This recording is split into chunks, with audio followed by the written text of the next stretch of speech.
Welcome back to the Abundant Practice Podcast. I'm your host, Allison Pereira, founder of Abundance Practice Building. And today we have a little bit of a panel discussion. We have Karen, Kenzie, and Amanda here. And we're going to be talking about what it's like to work on the platforms, what it's like to leave the platforms, the concerns, the hard parts. We're just talking all things platforms today. So thanks you all for being here. Thanks for having Awesome. us. Thank Yeah. you. Good. Um, could we maybe start with Karen, can you tell me some about what it's been like for you to be on a platform? What was it meant to be a stopgap? Were you planning to be on it forever? Are you impacted by the shenanigans? Those kinds of things.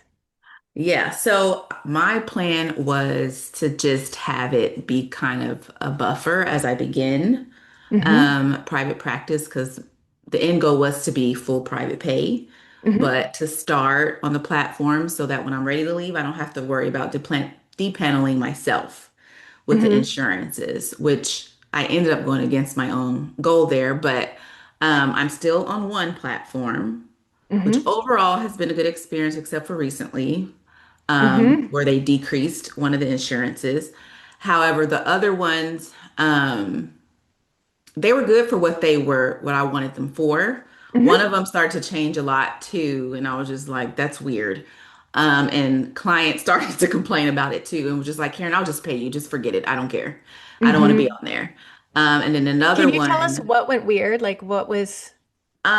So they were inconsistent of the information they were giving my client because they do all the billing. I don't have access. The current one that I'm on, I have access to all of that. I can see.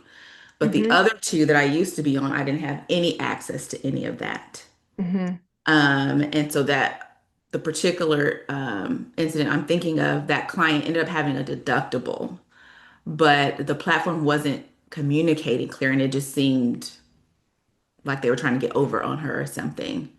And Yeah. then she was like, I would just rather just pay you. You get all of that money, and I'm done with that place. I don't even Mm-hmm. want to communicate with them anymore. Okay, I love it. Because yeah, so she ended up just being a out-of-pocket client. Mm-hmm. Look at you building Um, that private pay practice. right. Yeah, it's Mhm. possible, right? And then the other one that I was on, I had a good experience, but my clients didn't because when it came to billing, they wasn't really answering the questions and they would ask me and I'd be like, okay, let me go ask on your behalf. But they wouldn't, oh, you just have to tell the client to call, which I hated Mhm. that because you don't have a relationship with my client. So, Right. and so that was very frustrating. So I think not being able to see all of that and explain things to my client was frustrating. And then of course, they paid lower as well. So Mhm. after I decided to step away, I did end up getting credential on my own, which gave myself a raise. Mhm. Really, being credentialed with insurances on my own. So that was a plus. Mhm. What I'm running into now is just other services I want to offer, insurances won't cover. And so where I'm at now is my current clients, and I did just send my email out last night, I think. It was that I am just going to move them all to, because I think the scary part about getting off of them is worrying about my clients. That's my Yes. big part. Mhm. So, but I did send an email out to my clients giving them a time frame that I will be moving them to my current platform. And some of these, and I felt bad as well because some of these clients followed me from the old platforms. So I feel like Mhm. they're probably going to be like, Karen is just so inconsistent. What is she doing? But I was just like, well, it's either that or they're going to have to just pay me Mhm. themselves because I'm about to depend on myself. Yeah. So to help them out, which I don't know if that's still doing that out of fear, but I did send them an email that I'm going to move you over to here, and that's where all the insurance. And my plan is probably just turn my thing off after that. And then, so Mhm. once I'm done with those clients, I'm not taking any more. Yeah. Because really recently here, like my um, recent three clients that I've booked in June, two of them are paying out of pocket. Mhm. Love And it. so I just see it as God telling me, just do it, Karen, just do it. You got this. Like, Yeah. it's Your marketing, possible. it's bringing people in, like it's working. Yeah, it's Mhm. working. So, despite me like, oh my gosh, they're gonna think that I'm just so like, but it's whatever. I was just like, I'm just gonna do it. It's whatever. So Yeah. I mean, it's not you being inconsistent. It's these platforms not working well. yeah, So yeah. you're taking care of them by bringing them to something that is more consistent, hopefully. Hope, yeah, hopefully, We'll see. yes, But hopefully we're yeah. gonna make it. Okay. Awesome. And I Mhm. think like before I hear about other folks' experiences, if people are like, wait, what's a platform? We are going to use the word platform fairly broadly to talk about businesses such as Alma, Rula, Headway, um, Grow. Grow, BetterHelp, which is a different model, but in the same vein. Mhm. These kinds of things. We are probably not going to express opinions specific to any platform. We will share facts about specific platforms, but we're not going to do opinions because they love to send cease and desist letters, and I don't want to get them. And I don't want these folks to get them either. Um, I can say facts. So I will be sharing some things because I've been doing some real follow the money kind of stuff, y'all. Mhm. I feel like I understand these platforms on a level that I don't want to understand them. Um, and I acknowledge having had hundreds of conversations now with folks in my DMs about the platforms that like they have met a need for a lot of people. Mhm. Like my whole goal with abundance was to make it easy for people to get into private practice, right? Mhm. They've done that. Mhm. They did my job. They made it easy to get into private practice. There are Mhm. some shady things that I would never and don't have the power to do, like decreasing people's pay or, Mhm. some of the bait and switch stuff that they've done. Or there's an instance where somebody's entire transcript with their therapist was um, given Yeah. over to the court system. And she Mhm. ended up losing a case for wrongful termination at 9 months pregnant because she was expressing things to her therapist. So, like, there are some things that they are tech companies. They're not mental health clinics. They're Mhm. tech companies. They don't have to follow our ethics. But that therapist absolutely did not mean for any of that to be given to the Yeah. court system or the judge. So, all that to say, I would love to hear from you, Kenzie. Tell me some about your experience, what makes it hard to get off, how has it been? Yeah. So I initially joined a platform because I was leaving a group practice and I was like amazed by how much they were offering to reimburse me to stay on insurance panels. Hmm. It was like over 3 times what I was making. So I Wow. was Hmm. like, yeah, okay, I'm just gonna go Mhm. for it. And I always had like a little idea of like I think eventually I'd like to be private pay, but this is so great as it is. Like I think I could just keep doing this. And then similar to what Karen was sharing, like there were some issues with not being totally straightforward or clear about the payment that my clients had to make. Like it was wrong a lot of times, Mhm. which was extremely frustrating because I can't control that. I have no idea about any of that. Um, and so that I felt like that made me look bad because I'm like, I'm so sorry, you're getting charged more than you thought you were getting charged. Hmm.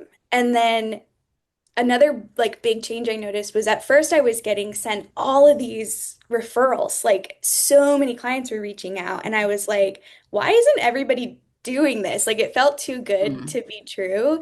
And then it feels like it was too good to be true because then those stopped, or the referrals I were getting were so inappropriate, like not even remotely close to my specialty or anything that I practice. Which also sucks because I hate having to be like, I'm so sorry, like I have openings, but I am not the therapist for you, and I have to help you Mhm. now find somebody else. Like it's more work. Hmm. Um, so the biggest thing now is now I'm coming off of insurance panels or wanting to come off insurance panels, and now I have this huge caseload of clients that I never would have had if I was initially private pay because they would have never done private pay, which in some ways is great because I wouldn't have gotten the chance to work with them and and whatever. But now I'm dealing with the guilt and like the emotionalness of having to be like, I'm Mhm. sorry, I can't take your insurance anymore, and now you have to pay private pay. And I don't know what the state of therapy is going to be looking like, Hmm. So I don't know. Also, to like be clear, I specialize in OCD and autism therapy, and I think it's really hard for people to find OCD therapists who are specialized and trained, and I think it's even harder to find therapists who have that OCD and autism piece. And so I think I'm also dealing with some of the guilt of like it's going to be really hard for some of my clients to find a therapist in this same niche that takes insurance. Um, so that's making it harder to like come off. And I had toyed with the idea of like, well, maybe I'll just stick with one insurance company because their reimbursement rate is like pretty good. And then we got some notice that the rates are going down. And so it just is scary. It's scarier to stay on insurance because it feels like I'm going to keep getting a pay cut and a pay cut and a pay cut year after Mhm. year. Um, so as much as it's emotional to have to leave my clients with somebody else, ultimately it's like what I have to do for myself and my future. Hmm. Yeah. And it feels unfair that you have to like choose between that there has to be some sort of like that it's in conflict at all, Right. your well-being Mhm. and your clients. Yeah. Yeah. What about you, Amanda? Oh, yeah. So I'm relating so much to what both Karen and Kenzie have just said. I am still on one of the platforms. Actually, it's the only one I've ever done of all the available ones. Um, and I only got on it as a means to an end. I never intended to be on it forever, because I always wanted to transition eventually to just private pay because I've dealt with the insurance game for so long and I'm just over it. Mhm. But I, of course, am feeling the same things, the same fear about what's going to happen with when I tell my clients that I'm going to be getting off of this, because, like Kenzie, I got a lot of referrals in the beginning, and then they just dry up. After a few months, they start to kind of taper off, and then you'll get maybe, or I have gotten maybe one, two a month, and they're not good matches, or I have to reach out to them instead of them booking uh, not intake, but consultation directly, and then they never connect. So same issues also with not knowing exactly how much are my clients having to pay, because they'll send you a little estimate when they verify eligibility and it'll have a little asterisk, and but you never really know. And then when there's a problem, they don't want to resolve it. They pitch it back to you and the client to figure it out, to call the insurance companies and get them on the same page if Mhm. somebody's insurance changed from one to another. So it's seems great at first, and it is great at first, and you do get a little bit more money, but then it just becomes another insurance type situation, and now they are they are owning the data, like Hmm. who owns this data? Are they training their AI models on information? I don't submit. I just use them for billing, and the directory purposes. I never used their EHR feature, but in order to use them for billing, you have to send some kind of assessment to a client, some kind of questionnaire, and you get to pick between a few.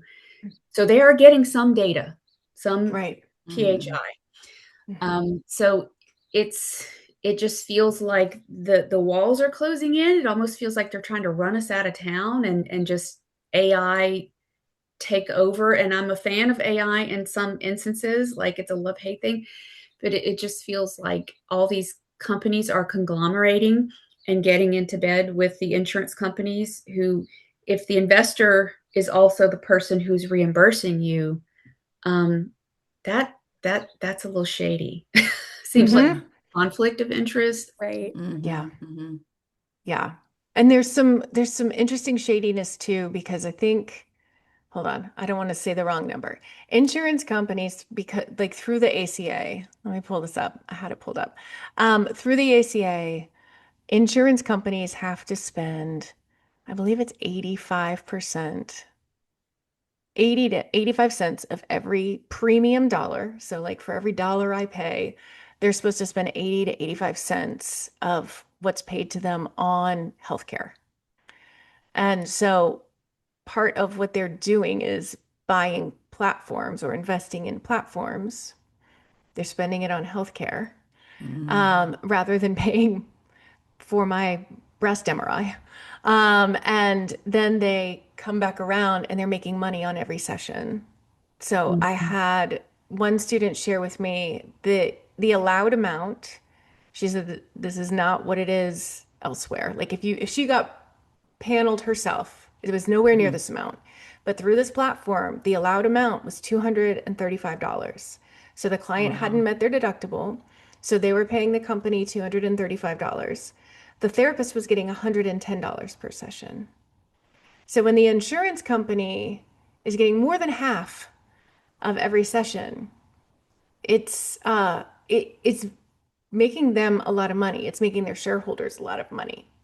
It's allowing their CEOs bigger bonuses. It is not doing what healthcare is supposed to do, or health insurance is Mm, supposed to do, which is actually provide healthcare. Mhm. Um, so what y'all are saying is really consistent with what I was talking to folks with in the DMs of I don't want to leave my clients. I care about them and it's really hard and I feel bad. And mm, there's also that I need financial stability. Like I can't just hop off Mhm. because I think the majority of people I spoke to, which makes me think the majority of people on the platforms, they don't know how to market. They don't know how to set up their own infrastructure for their practice because it was kind of required that it be their infrastructure on these platforms. And so mm, there's this huge learning curve that feels insurmountable in the face of like, okay, well, now I've got a pay cut and I don't know what to do on my own. So it just feels like too much at Yeah. once for a lot of people mhm. while trying to provide great clinical care amongst all of it. And maybe needing to see more clients because their pay just got cut, 30% overall. Yeah. Yeah, I think, I feel for the folks who have only gotten into private practice this way. Hmm. Um, because, as much as I may be complaining about how it's a headache for me and it's scary and frustrating, um, I I do have some, experience with marketing and with having my own, outside infrastructure for all of that. So I can Hmm. only imagine how intimidating that is and that sense of urgency that they may be feeling that it's suffocating. Hmm. Yeah. And all three of you are in like one of my programs, right? Mhm. Mhm. I think and I haven't had conversations with the salespeople for these platforms. I hear they can be very persuasive. Mhm. But another pattern that I picked up that I'd love to know from you guys is, did they make it sound like getting credentialed on your own was very difficult and very expensive? I didn't experience that. Mhm. But one I experienced that I ended up not finishing the onboarding. But they made it sound so nice and sweet and things like that. But then I felt like they were bullying me the entire onboarding. Hurry up. You said you were Mhm. going to get these clients on here. Aren't you said you had other clients and you can go, when are you going to bring them over? And Mm. I'm thinking, what are you talking about? Why would I promise to bring you clients, but I read your contract that you don't want me to take clients from you, but you want me Right. to take clients from somewhere else and bring them to you. No, Mhm. I'm not doing that. And I had to really get kind of a little gangsta in my emails because they were tripping. And I was like, y'all just go ahead and just scratch me off. This Mhm. is not, we're not doing this. I will not be bullied, Mhm. So I've never had the experience of them making getting personally credentialed hard. but I've been bullied to bring clients to their platform, which I thought was weird. Because Hmm. usually they persuade you that you'll get clients because of Right. their marketing. But this particular platform was like, hurry up. And because I gave you Psychology Today for free, you need to hurry up and give me bring clients over here. It was weird. And I was like, absolutely not. Hmm. Absolutely Yeah. not. Weird. I haven't experienced that with the platform that I have been using, although they did get me credentialed very quickly. Hmm. But I haven't experienced really any pressure to bring other people in. But I did a few years ago interview with another platform that, it was basically like I was going to be a W-2 employee, but I wasn't going to be a W-2 employee. They had Hmm. all these restrictions. You had to follow their protocol. You had to see so many clients. You had to see so many crisis, or you got paid more if you saw more crisis people. And it just was like, why would I jump from the frying pan to the fire? I was working for Hmm. a hospital system at the time. And it just was like, it's the same thing, different name, different format, Yeah. and I'm gonna be treated as a contractor when I'm really a W-2. Right. Right. Mhm. I Yeah. I had a pretty good and easy process with one of the platforms. I was actually impressed by how quickly it was.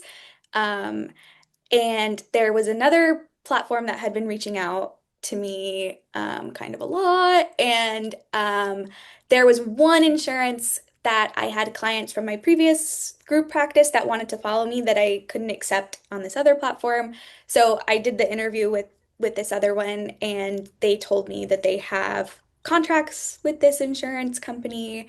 Um, but it could take a little bit longer than what the other platform took. So I was like, okay, sure. So I let my clients know roughly and rough estimate. And then I think it took a year and a half, maybe almost 2 years to actually get credentialed because they did not have a contract with them in a certain state. And then for some reason, I'm licensed in another state, but I couldn't be credentialed with that until I was credentialed with the other one. It was like this whole mess. So I had these clients waiting to meet. And so, like, I ended up meeting with them for like really cheap because I felt bad. Hmm. Um, so it took almost 2 years to actually get credentialed with an Wow. insurance. Yeah. Wow. Mhm. Okay. What else? What else might I not know as somebody who's not been a part of a platform? Hmm. And what's something, or maybe a better question is like, what's something you wish you knew before you joined? I wish I knew that some of my clients were going to be paying more money than even what my private pay rate is. Um, and definitely more money than what I'm getting paid, because if I had known that, I don't know that I would have jumped into taking insurance, because the whole reason I would take insurance is to make it easier for clients. Hmm. Um, and there are some benefits to the platforms that I'm going to miss not Hmm. being on, like having um like being able to post in a state group and being like, does anyone have any like referrals for this or any openings for this? And I've met a lot of therapists through Mhm. these networks. But we can do that outside of the platforms. Like, we don't need the Hmm. platforms for those. Mhm. Yeah.